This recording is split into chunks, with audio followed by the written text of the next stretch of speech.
Oye, ¿seguro que ya no está en funciones?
Muchas gracias, gracias por estar aquí con nosotros en un programa más de A Fondo.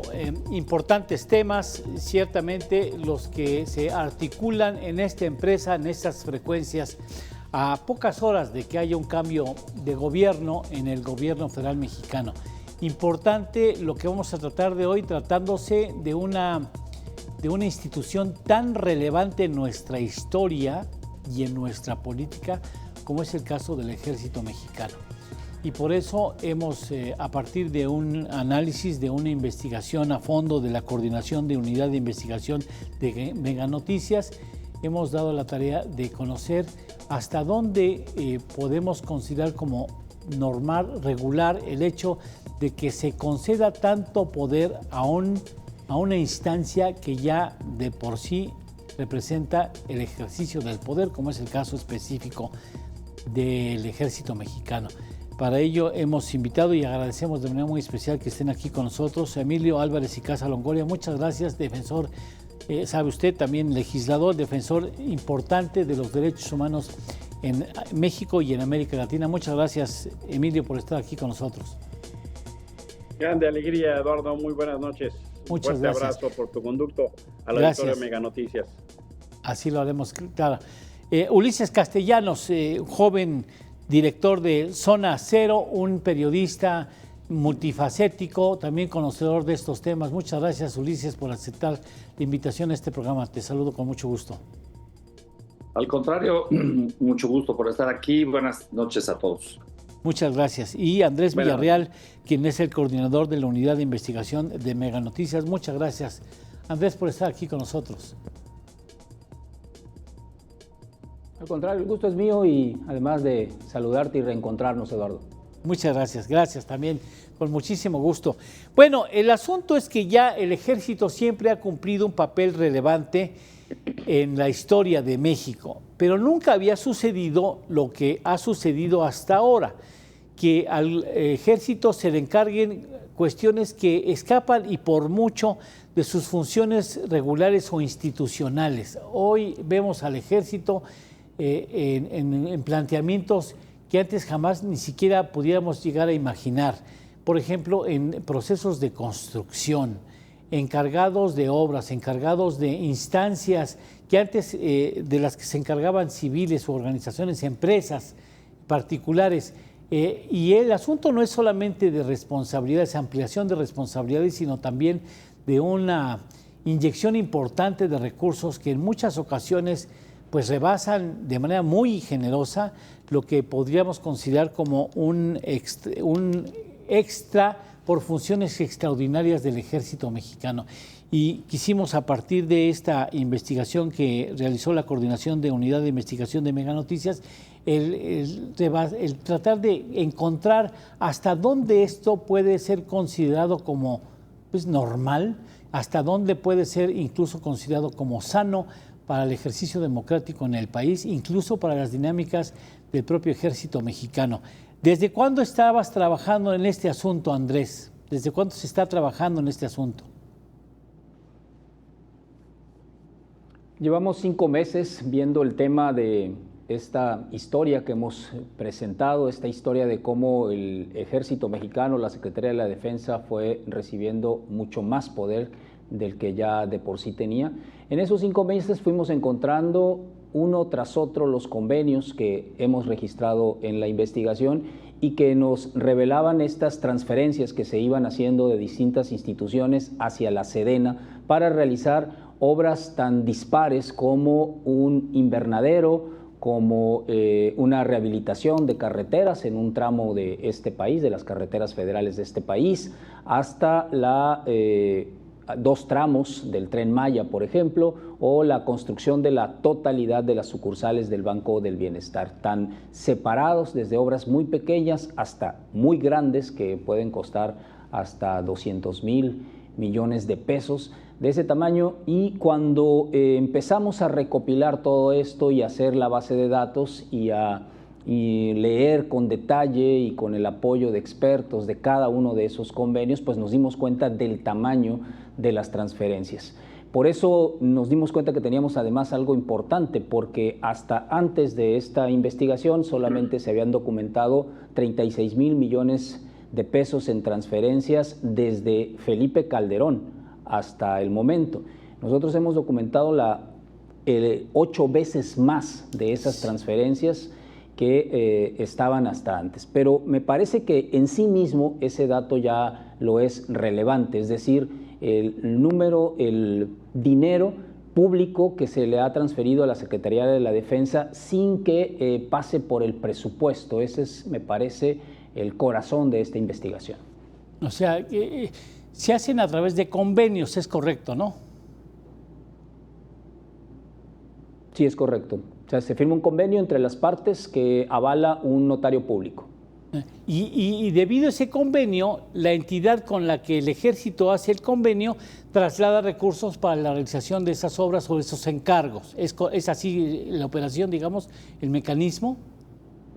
Sí, pongamos dos ejemplos. Se firma un convenio a principios del año 2023 entre Banco del Bienestar y la Dirección de Ingenieros de la Secretaría de la Defensa Nacional para la construcción de 20 sucursales del Banco del Bienestar. Después se renueva ese convenio y dicen no son 20, son 60, y entonces si te íbamos a transferir 2,000 millones, te vamos a transferir 4,000 millones. Y así sucesivamente se cerraba el convenio, se ponían algunas cláusulas en él. Son convenios muy escuetos, no da mucha claridad sobre lo que realmente se va a construir. Dice 20 sucursales del bienestar, no dice dónde, no dice de cuándo a cuándo. Evidentemente estos convenios tienen anexos y tampoco son muy precisos en muchos de los casos sobre qué es exactamente lo que estará haciendo el Ejército, la Secretaría de la Defensa en eso. Pero la base principal, la base legal, porque hay que decirlo también, son legales esos convenios. Eso es la ruta que ha seguido el Estado mexicano desde tiempos de Felipe Calderón, pero mucho más en este gobierno. ¿Qué tan importante ha llegado a ser, digamos, el traslado de esos recursos de diversas instituciones al Ejército mexicano sobre pretexto de la celebración al desarrollo de estos convenios? ¿Qué tanto en relación al presupuesto regular que se le asigna a la Defensa Nacional? Digamos, para hacer una referencia, hubo un año, en el 2022, que las transferencias que recibió la Sedena por esta vía de los convenios superaron con mucho el presupuesto de ese año, del 2022. Si sumamos las transferencias que se hicieron entre el año 2021, que es cuando se acelera esto de los convenios con la Secretaría de la Defensa, 2021 al primer trimestre del 2024, es el 40% del presupuesto que recibió la Sedena en esos mismos 4 años. Ahora, la facilidad de ejercer una revisión de ese trayecto, de esa huella, de ese dinero, ¿es fácil acudir y tener la información necesaria para ver qué tan transparente fueron las obras, en qué se gastaron los recursos, a dónde fueron a parar? ¿Eso se puede seguir o es opaco?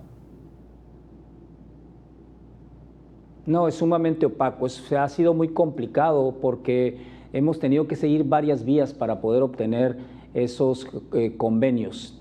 Y continúo con el ejemplo de que ya existía un antecedente de esta investigación donde habían documentado 36,000 millones de pesos y habían hecho las solicitudes a la Secretaría de la Defensa sobre los convenios que existiesen parecidos a los que les estaban solicitando, pues ellos solo lograron documentar 36,000. Mucha de esta información, también hay que decirlo, es pública y está en la plataforma de transparencia, pero está de un modo que es muy complicado encontrarlo. Es decir, muchos de los investigadores y periodistas que están en investigaciones constantes, casi siempre estamos buscando contratos, pero en este caso la figura legal de los convenios es distinta. Evidentemente está en otro apartado de la plataforma de transparencia.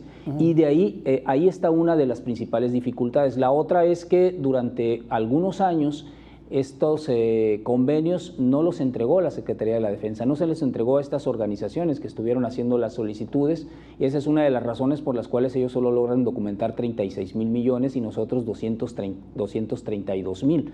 Esa es como una parte de la diferencia. La otra es que muchos de esos convenios traen en los anexos, no propiamente en el convenio, de cuánto va a ser la transferencia, que también lo hace otra dificultad. Es decir, pareciera, no lo afirmamos en el reportaje, pero pareciera que hay una acción para que no sea tan claro y evidente que hay esta política de Estado en la cual se da la instrucción de que sea la Secretaría de la Defensa quien construya muchas de las obras que quedan para la Comisión Nacional del Agua, para Fonatur, para el Banco del Bienestar, para los gobiernos estatales. Me gustaría, porque después los periodistas somos muy dados a exagerar las suspicacias, que se pudiera tener un balance que dijera hasta dónde esto pudiera ser considerado como regular, normal, adecuado, incluso hasta para la propia dinámica del ejército mexicano y la figura del ejército mexicano, porque hay que cuidar a la institución. Me gustaría saber, Emilio, ¿tú cómo lo ves? ¿Se justifica, no se justifica? ¿Es parte de una decisión que tomó el presidente de la República que pues, puede ser que no sea la más correcta a tus ojos, a los ojos de muchos críticos? Eduardo, qué gusto, y aprovecho para saludar a Ulises y Andrés. Mira, no es normal, es absolutamente atípico en un país en donde se pretende una normalidad democrática, porque ha venido dándose un proceso, no solo en este gobierno, hay que decirlo con claridad, sino desde antes, donde las Fuerzas Armadas han venido asumiendo cada vez una mayor responsabilidad, funciones, tareas en materia de seguridad. Hablaba ya esta investigación, que felicito a Andrés y a su equipo por esta investigación de Más al Poder. Si no lo han visto, les invito a que vean este trabajo de Mega Noticias, una investigación muy detallada, muy a fondo, que vale mucho la pena. En ella se reporta, por ejemplo, el Inventario Nacional de lo Militarizado, Eduardo. Lo que vemos en su conjunto es que de 2007 a 2023 las Fuerzas Armadas han ido tomando cada vez más funciones de los civiles, no solo en materia de seguridad, pero la mitad de esas responsabilidades entregadas a las Fuerzas Armadas, bien federales o bien estatales, se hicieron en el sexenio de Andrés Manuel López Obrador. La transferencia de recursos financieros en detrimento de instituciones civiles no tiene precedente. En el 2019, solo las transferencias extras equivalieron a las 3/4 partes de lo que se transfirió en todo el sexenio de Enrique Peña Nieto. Pero lo que hemos visto en el sexenio no solo es este trato privilegiado presupuestal en términos de que lo que la Cámara de Diputados les ha dado, sino justo este dinero que a lo largo del ejercicio se hace por convenios, se hace por transferencias, dificulta la rendición de cuentas, porque hay un factor que viene a complejizar todo, que es el abuso del concepto de seguridad nacional, que eso de hecho dificultó no solo las investigaciones de Mega Noticias, sino muchas otras cosas, porque entonces el cerco de la opacidad y de la discrecionalidad interviene. Pero para dar una idea a quien nos acompaña, hoy el presupuesto de las Fuerzas Armadas en su conjunto es el segundo presupuesto más importante, el presupuesto público mexicano, solo superado por la Secretaría de Educación Pública. El exceso, en mi opinión, de lo que ha hecho Andrés Manuel López Obrador llega hasta los niveles donde las Fuerzas Armadas están teniendo que constituir empresas. y se ha tomado la decisión de que estas empresas, en el caso que lleguen a tener utilidad, cosa por verse, van a tener las utilidades para las propias Fuerzas Armadas. Este exceso de presupuesto, de poder y de protagonismo en las Fuerzas Armadas es parte de lo que algunas personas, yo incluidas, lo hemos llamado como un proceso de militarización y militarista de la vida pública nacional, Eduardo. Bien. Me gustaría recibir también el punto de vista de Ulises Castellanos. Ulises, para mayor referencia, ayer tuve el privilegio de tener contacto con un amigo, analista, crítico, muy querido por mí, y me decía, me ponía un ejemplo del Tren Maya. Me decía, mira, en el Tren Maya hubo tramos que se los encargaron al Ejército. Lo que yo te puedo decir, porque he recorrido el Tren Maya con ojos críticos, es que los tramos en donde intervino el Ejército no tienen problema. Y en algunos casos, dice, en algunos tramos encargados a la iniciativa privada especializada en construcción, ahí hay problemas. Dice, es posible que se haya decidido encargar algunos tramos al Ejército porque saben que más les vale a los que están involucrados en la obra que las cosas salgan bien, porque el Ejército no puede darse el lujo de que salgan más las cosas. ¿Hasta dónde podríamos justificar la presencia del Ejército en acciones o en tramos, en obras, en ramas en que no están propiamente siendo naturales para el Ejército mexicano? Bueno, mira, desde mi punto de vista, y este va a ser una especie de duelo de narrativas, lo que está pasando con estas transferencias a la Secretaría de la Defensa no es ilegal. Es una transferencia que existe y que es posible y que efectivamente ejerció Peña Nieto en su momento y Calderón antes. Obviamente no con estos números, pero te compartiría un dato, Eduardo. El Tren Maya que se hizo en estos 4 o 5 años, y ya lo explicaste bien, los tramos que hizo el Ejército, los tramos que hicieron los ingenieros militares, están prácticamente terminados. De hecho, lo que falta es más bien comercializar locales y tener al punto, digamos, las entradas y salidas de las estaciones.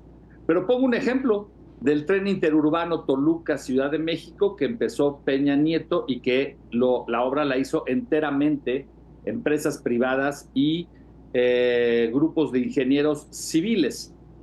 No lo terminaron en 6 años y apenas este sexenio se logró terminar hasta Santa Fe. O sea, todavía ni siquiera lograron llegar hasta Observatorio. La decisión del presidente de echar mano de las Fuerzas Armadas para este tipo de obras, yo creo que parte de un tema de eficacia, o sea, de buscar una eficacia, de buscar aprovechar la disciplina militar para hacer las cosas en tiempo y forma, que no se consigue con empresas civiles. Los montos que revela este reportaje de Mega Noticias habla de 232,000 millones de pesos. En cualquier caso, digamos que es la mitad de lo que costó el Tren Maya. En cualquier caso, el presupuesto de este año de 2024, de la Secretaría de la Defensa es de 259,000 millones, el más alto del sexenio, pero más alto que esas transferencias. Yo entiendo que alrededor del Ejército, y esto tiene que ver un poco con la historia de México y la historia reciente del 68 para acá, hay una especie de desconfianza al Ejército. Y crecimos durante muchos años, en los 70s, en los 80s, desconfiando del Ejército. Hay que decir con claridad que las Fuerzas Armadas están en la calle desde hace unos 24 o 25 años, desde que se creó la Policía Federal Preventiva con Cedillo, que se integró por gente de las Fuerzas Armadas, y que llevan tiempo entre nosotros y que llevan tiempo a cargo del tema de seguridad. Lo nuevo, efectivamente, como dice el doctor Emilio Álvarez y Casa, es que estén en trabajos o en acciones que no se consideran, digamos, desde el punto de vista militar.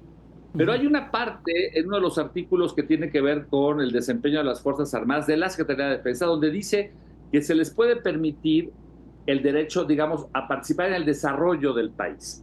Y en base a eso, digamos que se hacen estas transferencias. Yo no creo, no espero y alrededor de eso haya temas de corrupción, que es, me imagino, la preocupación ciudadana, o me imagino la preocupación legítima de grupos de derechos humanos o de periodistas. Normalmente no hemos encontrado eso, son casos muy aislados cuando han sucedido, y habría que esperar. El tema de la opacidad y a lo que se refiere también el doctor respecto de la seguridad nacional, y con esto cierro esta primera participación, tiene que ver con que se politizó tanto el tema de las obras que lanzó el presidente López Obrador en 2019, Dos Bocas, Tren Maya, el AIFA, que se acordarán que empezaron a llover amparos y se empezaron a interponer y digamos, a intercalar temas judiciales. En algún momento surgió la idea en Palacio Nacional de convertir estas obras en temas de seguridad nacional para blindarlo completamente del tema judicial y evitar el retraso en las obras. Y eso era lo que se quería hacer con esos amparos y con esas impugnaciones que finalmente se detuvieron a partir de que todas esas obras se catalogaron como seguridad nacional. Colateralmente, por eso no es posible que conozcamos en qué se está gastando esa cantidad de dinero, pero suponemos que por las transferencias de las secretarías involucradas tiene que ver con presas, con caminos, con el aeropuerto, con el Tren Maya. Y no sé si hay alguna, no sé si los compañeros que hicieron la investigación les dieron algún plazo de que se pudieran revelar esos números, como en otras ocasiones ha salido, de que en 5 años o en 10 años, eso no recuerdo si está en el reportaje que también vi, pero pues vamos a esperar a ver cuál es, digamos, la rendición de cuentas, que al final, pues digamos que hay un derecho social, claro, de conocer. Me gustaría hacer una pregunta para los tres. Empezaría contigo, Andrés, si me lo permites. ¿Crees que corre algún riesgo la institución del Ejército Mexicano por aceptar jugar un rol que no es regular o no ha sido regular en la historia reciente del país? Creo que se jugaba mucho más la Secretaría de la Defensa o el Ejército Mexicano en tiempos en los cuales se discutía su participación en la seguridad pública. Si lo recordamos, fue uno de los temas principales, incluso que llevó hasta el reclamo del secretario de la Defensa, no directamente al presidente, pero al gobierno de Peña Nieto, para que se regulara con claridad cuál era la participación de las fuerzas de militares en los temas de seguridad pública, que era situación en la cual siguen todavía involucrados los militares. Hay que recordar que una buena parte de los secretarios de seguridad estatales y todo su aparato en la gran mayoría de los estados, de las entidades federativas de este país, son militares. Me parece que hay muchas ideas rescatables de lo que dice Ulises. Efectivamente, no estamos nosotros en el reportaje ni señalando algún caso de corrupción, porque no tenemos ningún tipo de datos, ni tampoco que sean ilegales, porque hay sustento para realizar estos convenios. Nosotros lo que estamos hablando es de que la sumatoria de esos convenios da una cantidad tan alta que me ha parecido que no, hasta este momento no se había explicado con claridad de qué tamaño era la participación de la Secretaría de la Defensa en los temas y en las obras principales de este país. Ahora, el riesgo pues lo ha llevado siempre el Ejército. También es mucho más difícil comprender una institución que está marcada por otros códigos, incluso hasta legales, que está marcada por los temas siempre de la disciplina, de los conceptos de patria, etcétera, que están arraigados desde toda la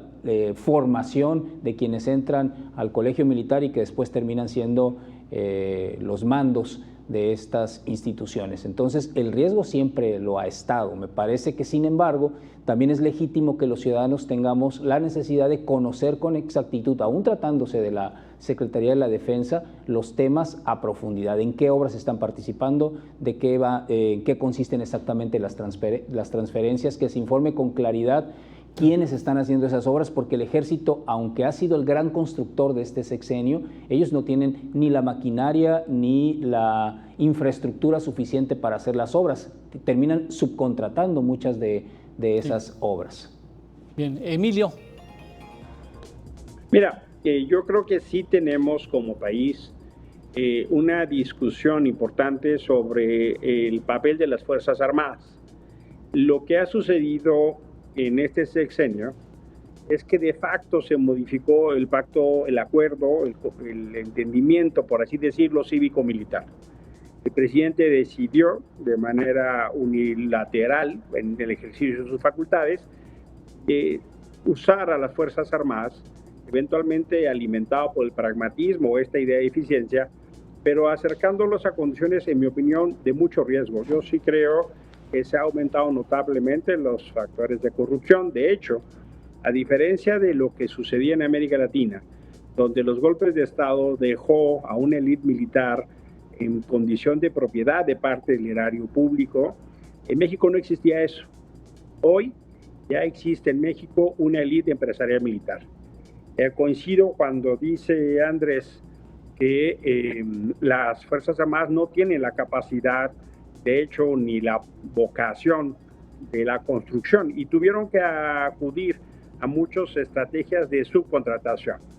Es de conocimiento público, por ejemplo, en el aeropuerto AIFA, que el manejo de las obras era inefectivo.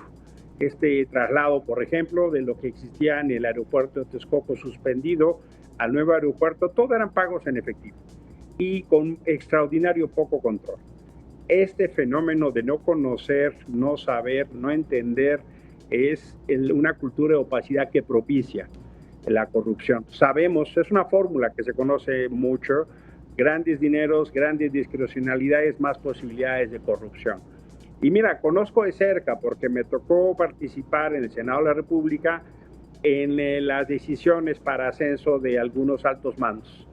No diré el nombre porque no me interesa señalar personalmente, pero por ejemplo, el caso de un general que se le proponía un ascenso, investigamos y resulta, por ejemplo, que nos encontramos que este general era responsable de haber ejercido un presupuesto de 129 millones de pesos bajo la categoría de comprar colchones para la inundación en Tabasco en una juguetería en Puebla. Y así casos de esa naturaleza. ¿Será cierto que fueron 129 millones de pesos para la inundación en Villahermosa? ¿Por qué una juguetería en Puebla? ¿Por qué de esa manera? No lo sabemos, y lo pongo como ejemplo porque lo conozco de cerca. Y sí, este fenómeno de dotar a las Fuerzas Armadas de esta excepcionalidad, en mi opinión, de abuso del concepto de seguridad nacional, porque no solo la excepcionalidad extraordinaria en materia de manejo presupuestal, sino incluso de la suspensión de todas las regulaciones que existen para hacer obra pública. Se les suspendieron las leyes en materia de obra, se les suspendieron en materia de impacto y medición de medio ambiente, se les suspendieron todas las leyes que regulan el manejo presupuestal, se les suspendieron todos los criterios de la administración pública. O sea, la excepcionalidad no solo fue en términos del manejo presupuestal, sino la suspensión de todo tipo de regulación, y pues claro, bajo esos criterios, el fenómeno de la aparente eficacia, eventualmente lo que sí sabemos es que todas las obras públicas que realizó este régimen tuvieron altísimos sobrecostos. ¿En qué? ¿Por qué? ¿Para qué? No lo sabemos, pero sí sabemos que todas tuvieron grandes sobrecostos. Eso yo no estoy seguro que sea eficacia. Si a algún particular le da una sobrecosto de esa naturaleza, quisiera saber si es tratado con las mismas reglas. No es el caso. Pero no puedo dejar de señalar que por supuesto que las instituciones armadas en nuestro país son instituciones respetables, reconocidas. Son instituciones que el pueblo de México considera valiosas. Pero también no puedo dejar de señalar que hay una parte muy importante de violaciones a los derechos humanos, no de nuestro pasado, sino del presente y pasado reciente, que están envueltas en casos serios de impunidad. Baste mencionar que la mayoría de los casos entre la Corte Interamericana de Derechos Humanos son del Estado mexicano, justo de casos de efectivos militares, no voy a decir el ejército, voy a decir efectivos militares, que no han recibido sanción alguna, Entonces, claro que hay elementos fundados para en otros ámbitos de la vida pública, que no es el que estamos discutiendo, tener reserva, porque en general hay una práctica sistemática de impunidad cuando hay graves violaciones a los derechos humanos cometidas por efectivos del ejército mexicano.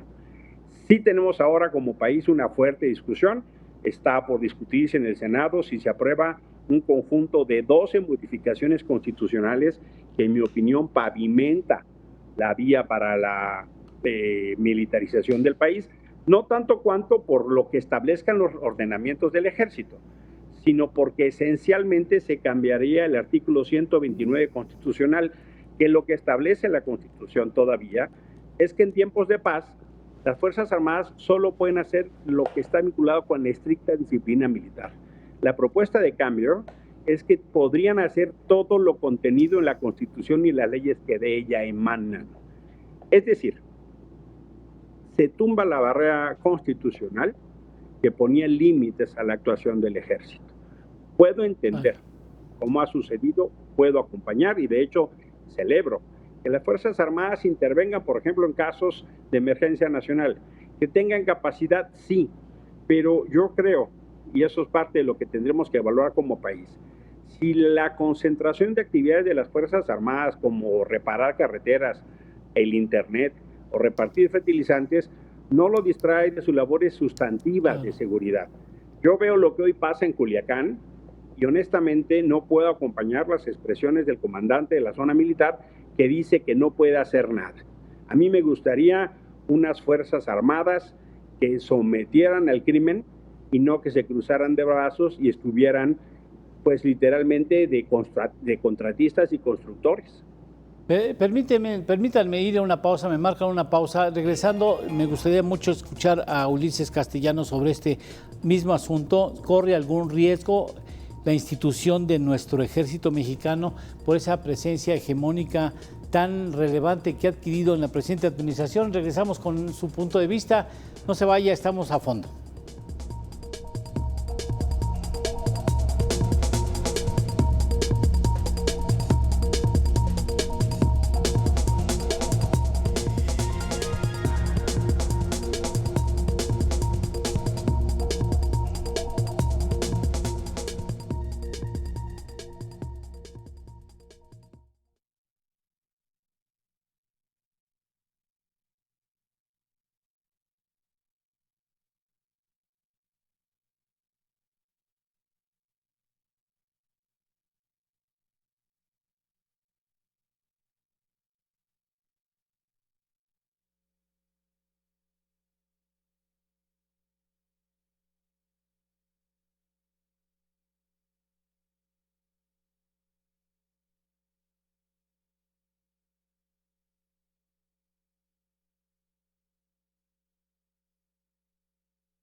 Ulises, ¿tú cómo ves ese punto?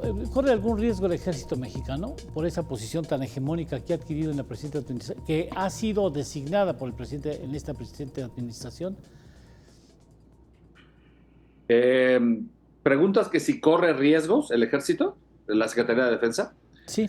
Mira, obviamente hay un riesgo como todo el quehacer humano, ¿no? Es decir, a más poder, a más dinero, a más actividades, a mayor influencia, mayor responsabilidad y de la mano también, pues mayores tentaciones y mayores riesgos de que algún elemento haga o cometa algún delito.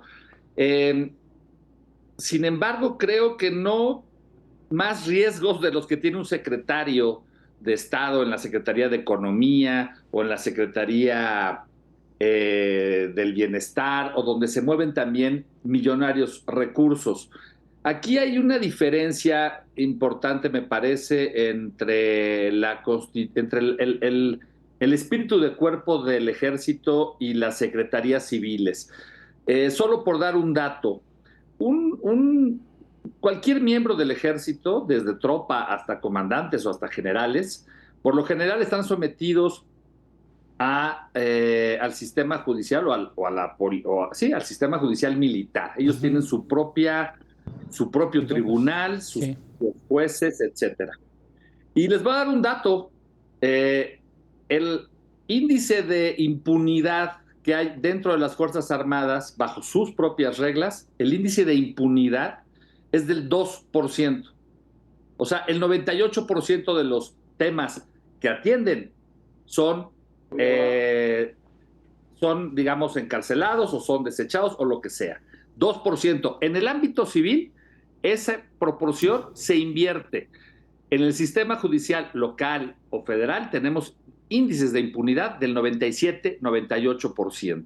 Entonces, un soldado, un general, un teniente que llegase a cometer un delito, un desvío de fondos, algo por el estilo, sabe que enfrenta no solo el fin de su carrera militar, sino muy probablemente la justicia militar y probablemente después incluso la justicia civil por fuera de las instancias, digamos, militares. Entonces sí, corre riesgos, pero el costo para los militares de pasarse al lado oscuro de la administración pública y cometer algún acto de traición, de corrupción, es mucho más probable que sean o detectados o encarcelados o inhabilitados que lo que hacen muchos políticos en el área civil.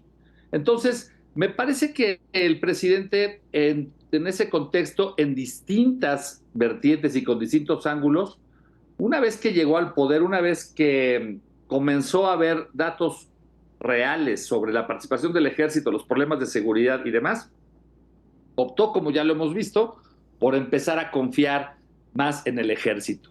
Faltan unos días para que termine este sexenio y hasta donde recuerdo no ha habido mayor problema en este tema de las obras y demás con respecto a la responsabilidad del ejército.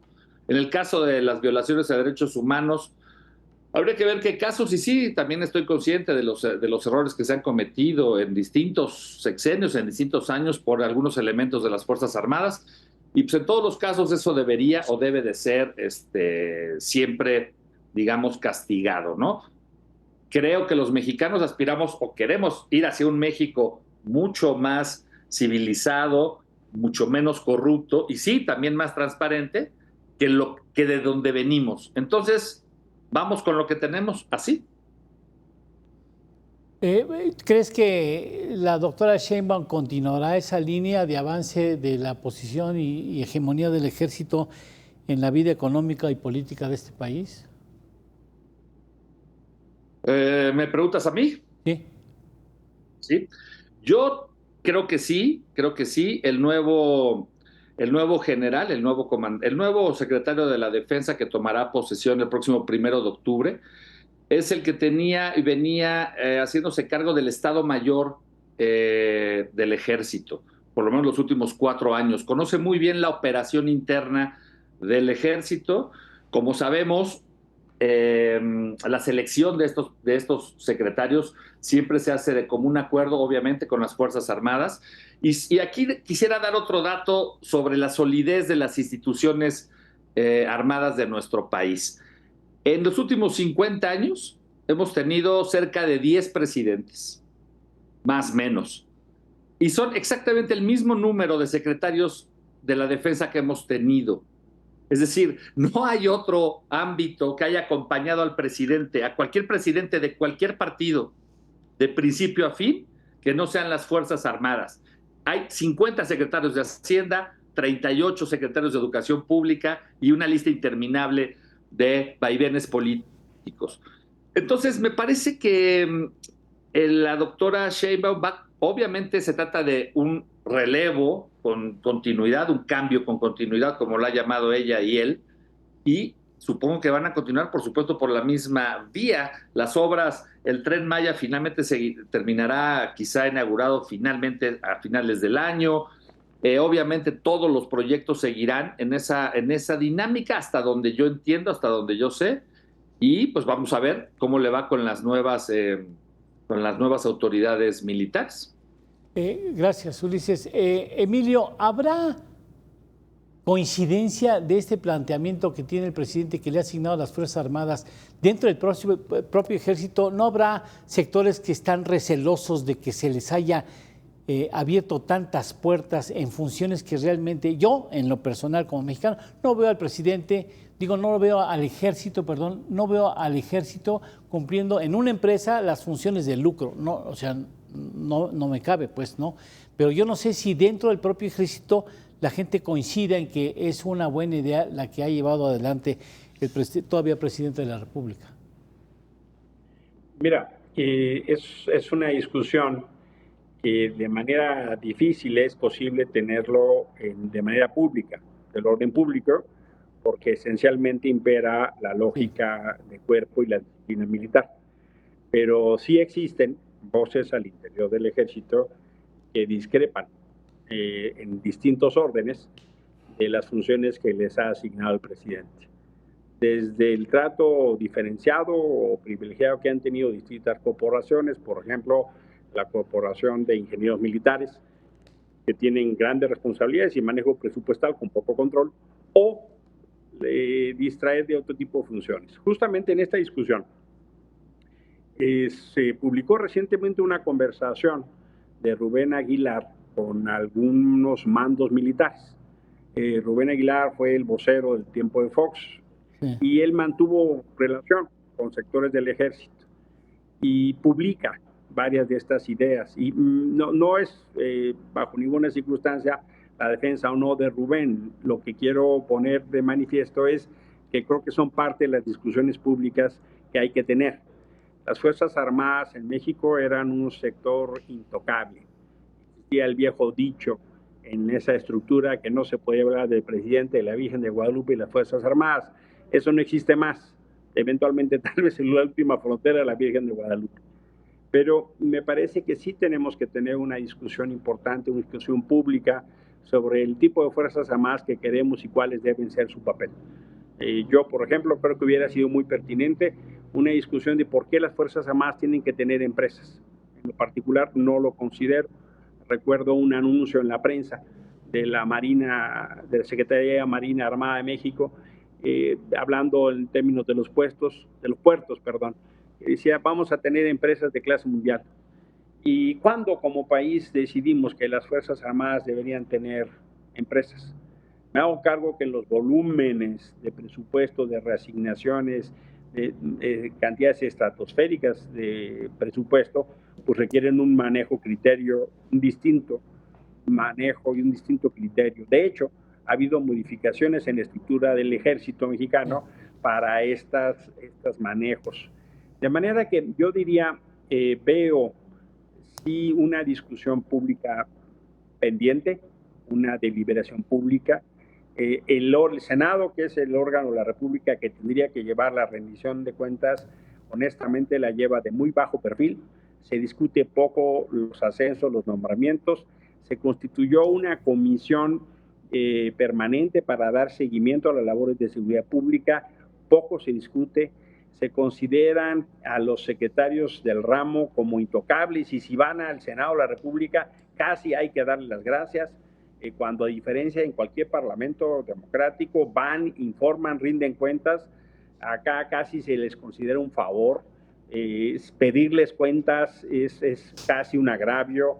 Sigue permeando esa cultura de que por portar uniforme hay una especie de monopolio de amor a la patria, y me parece que tenemos que entrar a una normalidad democrática toda vez que las Fuerzas Armadas están asumiendo estos roles de estas reglas. Porque mira, es notable, por ejemplo, cómo el discurso del presidente fustigó de manera constante a la Suprema Corte de Justicia de la Nación o al INE porque tenían sueldos superiores a él. Bueno, los secretarios de Marina y Defensa tienen sueldos superiores al presidente y un montón de generales.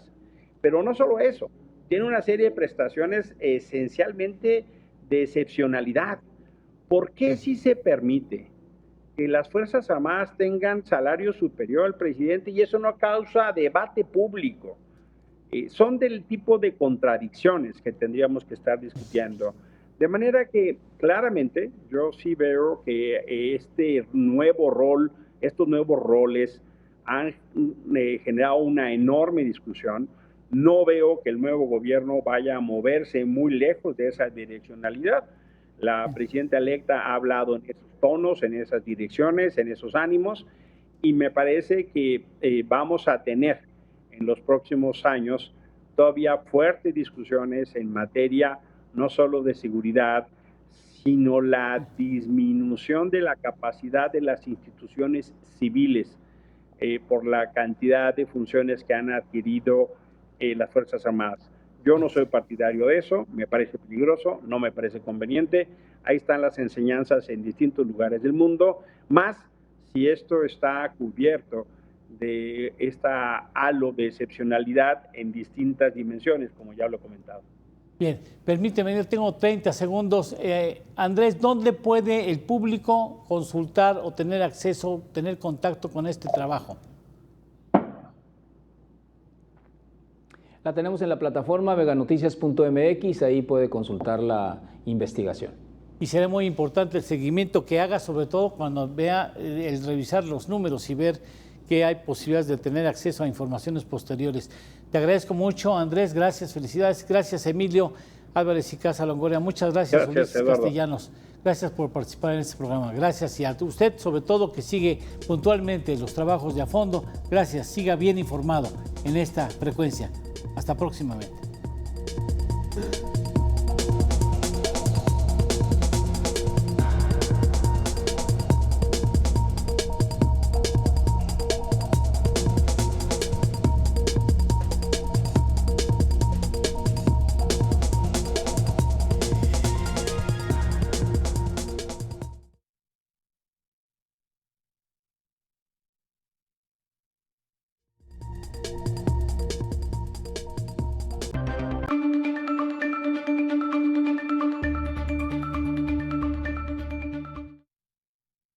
Pues hágalo relax, tampoco es matado. Lo único que necesitamos es estar en movimiento. Los deportistas, 2 horas diarias.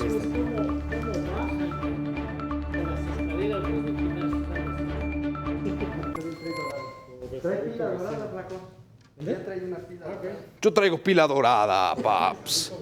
Energizer dorado. Sí, nada más un leve. Porque si no nos quemamos. Aquí le pongo su chicharín. Su chicharín. Si no nos quemamos.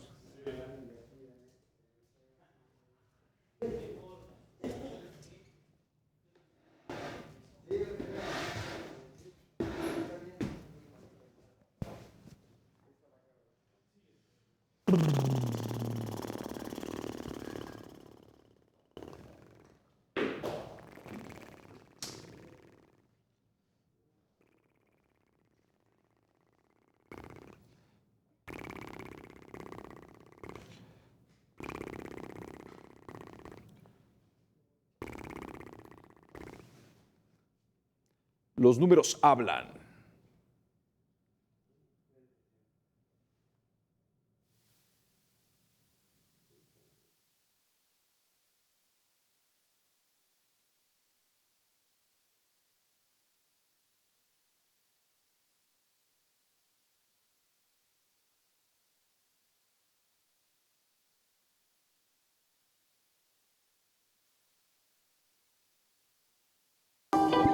Territorio, con Abel Martínez.